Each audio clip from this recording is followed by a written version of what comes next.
like, share, comment and subscribe our channel.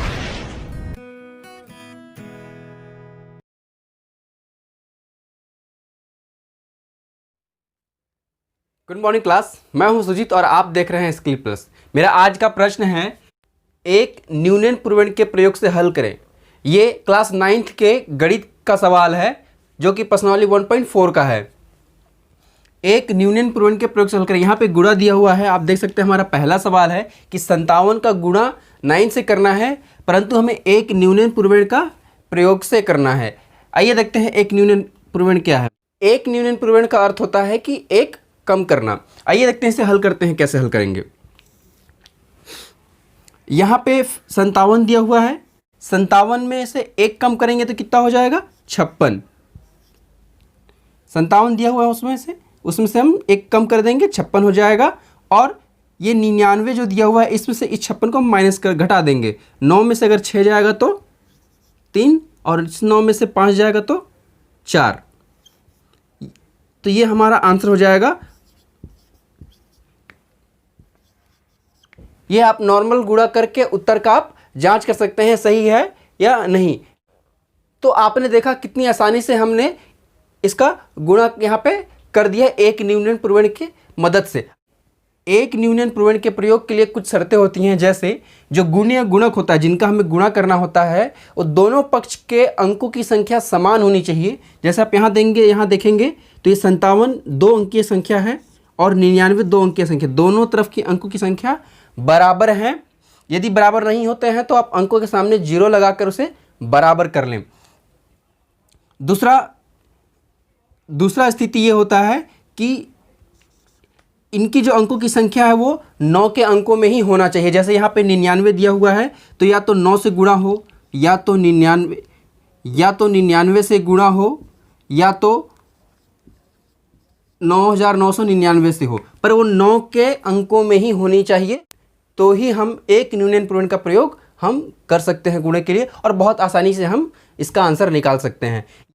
इसका जो गुणा किया है, कैसे किए हैं, हम यहाँ बगल में लिख सकते हैं। जैसे पहला नंबर आप डाल दीजिए, लिख लें। पहले तो शर्त कि दोनों ओर की संख्याएं बराबर हैं।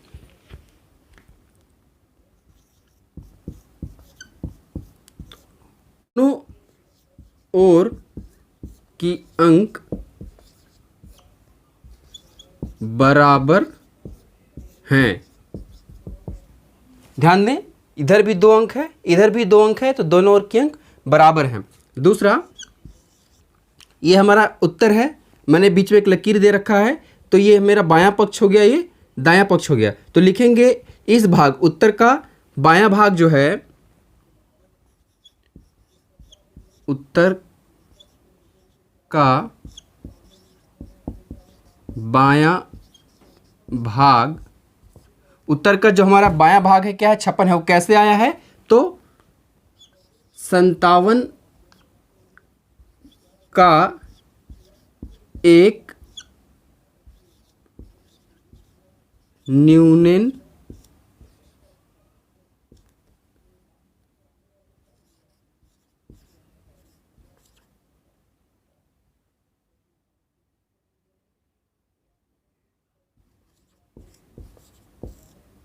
है।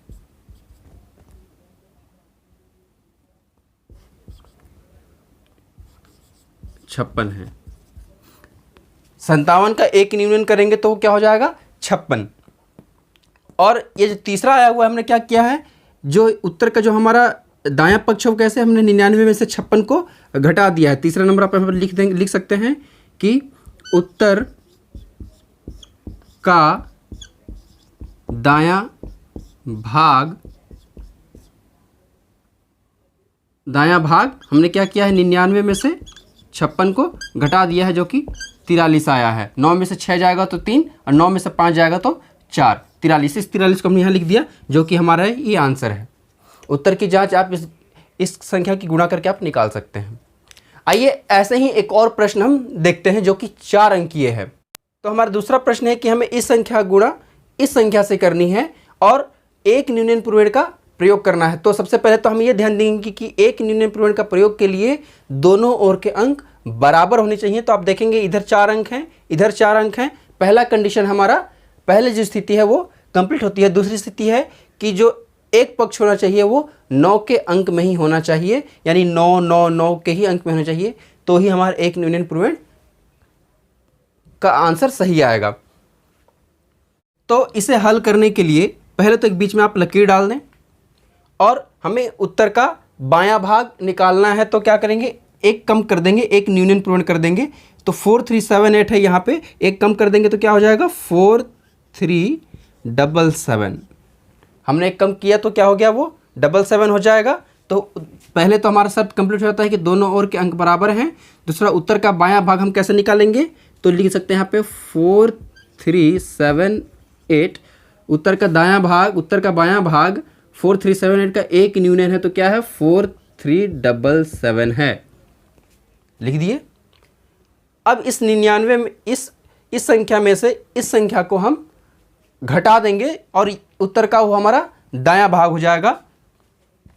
9 में से 7 जाएगा तो 2, इस 9 में से 7 जाएगा तो 2, इस 9 में से 3 जाएगा तो 6, 9 से 4 माइनस होगा तो 5, तो 43775622 हमारा आंसर होगा। तो उत्तर का जो दायां भाग होगा कैसे होगा, तो हमने -4377 को हमने घटा दिया यहाँ पे 5622। तो इस तरह से हम एक न्यूनन प्रयोग के प्रयोग से बड़ी गुणा भी हम आसानी से हल कर सकते हैं। तो हम बहुत आसानी से देखिए यहाँ पे इसका गुणा कर दिए। तो इसी तरह बाकी के प्रश्न आपके होमवर्क हैं, आप उससे हल कीजिए। अगर कोई भी किसी भी तरह का कन्फ्यूज़न होता है तो आप मुझे कमेंट बॉक्स में ज़रूर बताएं। आइए हम एक और गुणा देखते हैं।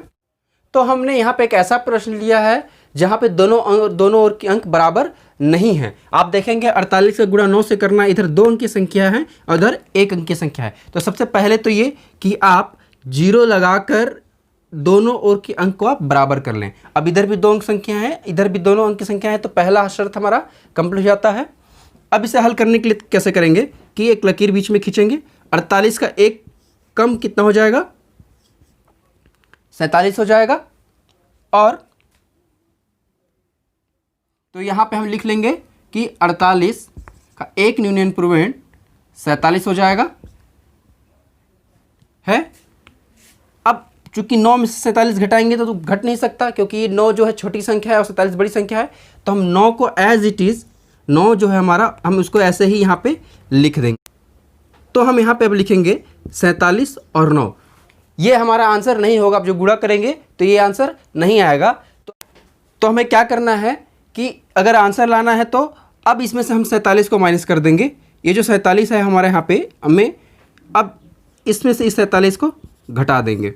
ये जो घटाते हैं तो चूँकि छोटी संख्या हो गई तो अब नहीं घट सकती, तो पहले आप इन दोनों अंकों को लिख लें साथ में, उसके बाद फिर अब 47 को इसमें से घटा दें। 9 में से 7 जाएगा तो 2 और 7 में से 4 जाएगा तो 3 और 4, ये हमारा 432 आंसर हो जाएगा।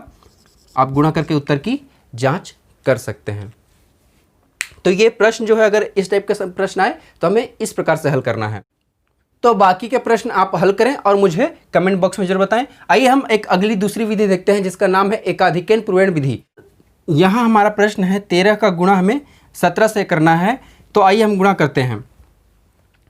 एकाधिकन पूर्वण में हम एक अधिक करके गुणा करते हैं। हमारी जो पहले की जो संख्या है इकाई की संख्या ही कहलाती है, ये दहाई की संख्या कहलाती है। तो सबसे पहले दहाई की जो संख्या है हम इसका गुणा करेंगे। तो इस दहाई की संख्या में एक जोड़ेंगे, एक बढ़ाएंगे। आप एकाधिकन पूर्वण है तो एक बढ़ाना है, तो इकाई दहाई की संख्या में बढ़ाएंगे। यहाँ पे क्या दिया हुआ है, एक बढ़ा देंगे तो क्या हो जाएगा 2, उस 2 बढ़ाएंगे 2 हो जाएगा। इस 2 का गुणा हमें इस दहाई से करना है, तो 2 एक कम 2 हो जाएगा। उसके बाद जो मेरी इकाई की संख्या है उसको आप नॉर्मली गुणा कर दें, तो 7 त्रिकी 21, तो ये हमारा आंसर हो जाएगा। तो आप देखें कि इतनी बड़ी गुणा को हमने कितनी आसानी से यहाँ पे हल कर दिया। तो ये हम कर सकते हैं एकाधिकन पूर्वण की मदद से, लेकिन ये तभी अप्लाई होती है या तभी हम इसका उपयोग कर सकते हैं। इसमें कुछ शर्तें होती हैं कि दोनों तरफ के अंक बराबर होने चाहिए। जैसे आप यहाँ पे देखेंगे 13 है और 17 है, तो दोनों तरफ के अंक बराबर हैं। दूसरा कंडीशन, दूसरी जो स्थिति है वो ये कि इनकी जो इकाई की जो अंक हैं, आप ध्यान दें, यहाँ पे 3 है और 7 हैं। तो कोई भी संख्या का जब हम गुणा करना है तो इनकी जो इकाई के जो अंक होते हैं, जैसे यहाँ पे 3 और 7 हैं, तो इनका जो योग होना चाहिए, 3 और 7 का जो योग है वो 10 होना चाहिए। तो जो भी ऐसा गुणा आए जिनके इकाई जो हैं दोनों को जोड़ने पे 10 आता हो, तो हम उसे एकाधिकन पूर्वण की मदद से हल कर सकते हैं, तो हमारा आंसर आ जाएगा। तो ये समझ में आ गया होगा। आइए एक और हम प्रश्न देखते हैं, लेकिन उससे पहले यहाँ पे दिया हुआ है बीजांक से जांच कीजिए। तो हम जांच कैसे करेंगे? तो आपको पता ही है कि किसी भी संख्या का बीजांक जो आता है, बीजांकों का गुणा का जो आंसर है वो उस संख्या के आंसर के बीजांक के बराबर होता है। जैसे देखते हैं, आइए समझते हैं। यहाँ पे 13 दिया हुआ है, तो 13 का बीजांक क्या हो जाएगा? 3 और 1 4। गुणा दिया हुआ है 7 और 1 का बीजांक क्या हो जाएगा? यहाँ पे हम लिख लेंगे उत्तर की जांच। तो 4 और 8 का गुणा करेंगे तो क्या हो जाएगा? 32, और 32 का जो बीजांक होगा क्या हो जाएगा? 3 + 2 को हम जोड़ेंगे तो क्या हो जाएगा? 5। तो इनके बीजांकों का गुणा कितना आ रहा है? 5। और ये जो आंसर आया हुआ, अगर यदि इसका बीजांक निकाले तो क्या हो जाएगा?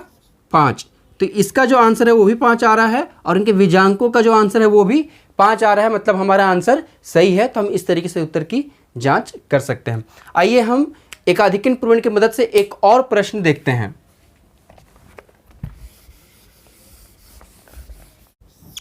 यहाँ पे एक और प्रश्न है हमारा कि 22 का गुणा हमें 28 से करना है और एकाधिकन पूर्वण की मदद से करना है। तो सबसे पहले तो हम ये ध्यान देंगे कि इनके जो इकाइयों का जो योग है वो 10 होना चाहिए। तो यहाँ पे 2 दिया हुआ है, यहाँ पे 8 दिया हुआ है, तो 8 और 2 10 होते हैं। तो मतलब हम एकाधिकन पूर्वण का उपयोग कर सकते हैं। तो उत्तर का जो बायां भाग है हम कैसे निकालेंगे? दाएं की संख्या में 1 जोड़ेंगे तो क्या हो जाएगा? 3, और इस 3 का गुणा इससे करेंगे तो 3 दूनी 6। और हमें उत्तर का, ये तो हमारा उत्तर का बायां पक्ष हो गया। दायां पक्ष निकालने के लिए और नॉर्मल हम इसका गुणा कर देते हैं, तो 8 दूनी 16। तो हमारा आंसर क्या हो जाएगा? 616। उत्तर की जांच करना चाहे तो आप उत्तर की जांच भी कर सकते हैं। जैसे 22 का, जैसे यहाँ पे 22 दिया हुआ है, तो 22 का बीजांक क्या हो जाएगा? 4 गुणा 28 का बीजांक क्या हो जाएगा? 1। 4 एकम 4, इसका बीजांक हुआ। और इसका बीजांक अगर हम निकालेंगे आंसर का, तो 6 6 12 और 1 13। तो 13 का बीजांक क्या हो जाएगा? 4। तो ये बीजांक और ये बीजांक दोनों बराबर आ रहे हैं, मतलब हमारा आंसर बिल्कुल सही है। उत्तर की जांच हम इस प्रकार से करेंगे। यदि आप, ये तो आप गुणा करने के साथ साथ इसकी थ्योरी भी जरूर समझाएं कि आपने इसे हल कैसे किया है। जैसे यहाँ पे पहला नंबर डाल दें और लिख दें कि दोनों ओर के अंक बराबर हैं। दोनों ओर की अंक बराबर हैं। दोनों ओर के अंक बराबर हैं। दूसरा डाल दें, उत्तर का बायां भाग, उत्तर का जो बायां भाग है 6, वो आपने कैसे निकाला है? 2 में 1 अधिक करके और इस 2 से गुणा कर दिया।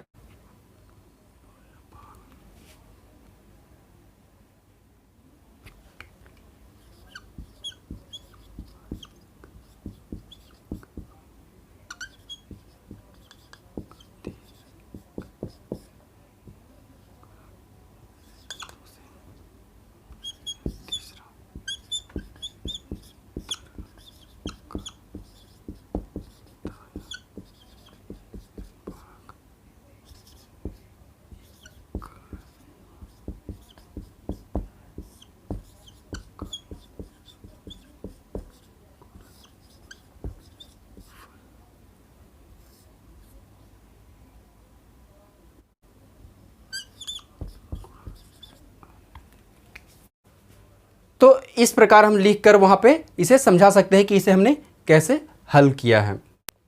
तो इस प्रकार हम प्रश्नावली 1.4 और 1.5 हमारा दोनों कंप्लीट हो जाता है। और इसके जो प्रश्न हैं वो आप स्वयं से हल करेंगे और मुझे कमेंट बॉक्स में ज़रूर बताएंगे। यदि कोई कन्फ्यूज़न होता है तो आप मुझे डायरेक्ट कांटेक्ट कर, तो मेरे डिस्क्रिप्शन में मेरा डिटेल दिया हुआ है, आप मुझसे डायरेक्ट कांटेक्ट कर सकते हैं। यदि अभी तक आपने मेरा चैनल सब्सक्राइब नहीं किया तो प्लीज़ चैनल सब्सक्राइब करें ताकि मेरी अगली क्लास का वीडियो आपको ज़रूर मिले। Like, share, comments and subscribe your channel Skill Plus.